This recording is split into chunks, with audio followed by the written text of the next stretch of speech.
Hello guys. We can talk about how people sexualize minors.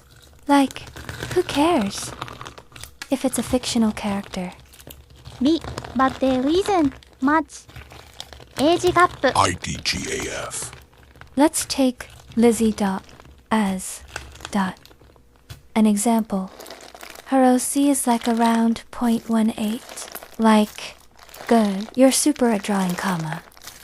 But why ship someone that is 17 years old with someone that is 14 years old and her?